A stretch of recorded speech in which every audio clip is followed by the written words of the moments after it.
এই ঠান্ডাত গাও ধুইছে মাইরে রে আর মুই তো ঠান্ডাত গল এপে তোকেই বের না পাং অত কষ্ট মাসে বেরে আনুম আর আমি এই ঠান্ডাত গাও ধুই কি খবরে মাগ জিজ্ঞাস করম তাইস তো কি রে তোমার খবর কি এই ঠান্ডাত গাও ধুইছে এটা কোনো নালাদ রে তোমার তো কাহিনী বুঝলুম না মুই আরে বন্ধু সামনে নাকি বলে 14 ফেব্রুয়ারি আইসিছে সেই জন্য আমরা গা ধুইছি গা ধুয়ে পাক পবিত্র হয়ে মসজিদের ঘর যাবো যে নামাজ কালাম পড়বো শুনে যে তাও নাকি বলে সেমনি ধরে বলে পার খোঁজ যায় উঠে যায় হেঁটে যায় জল টেকা যায় ক্যাব স্টার যায় নানান বিধি কিচ্ছে এই জন্য তো আমরা বাইরে থাকিছি না অনেকজনে অনেক পাপ কাজ করে সেই জন্য আমার পাক পবিত্র হয়ে নামাজ পড়িয়ে একবারে মাস মাসে বেড়ে আসি রমজানও দেখে রোজা থাকে কি বন্ধু তুই যাবো না নাকি বন্ধু তুই খারাপ কাজে লিখতে হচ্ছে চললে কাজে ধন্য বন্ধু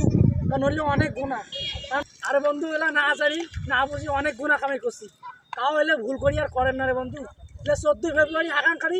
দেখাই গিয়ে মজা ও মজা করি লাভ নাই সবে শেষ খালি চোখটা মন দিলে শেষ তাহলে রে বন্ধু মুই এলাকা বেরোতেই করো তাহলে মুও গাও দাও আর বন্ধু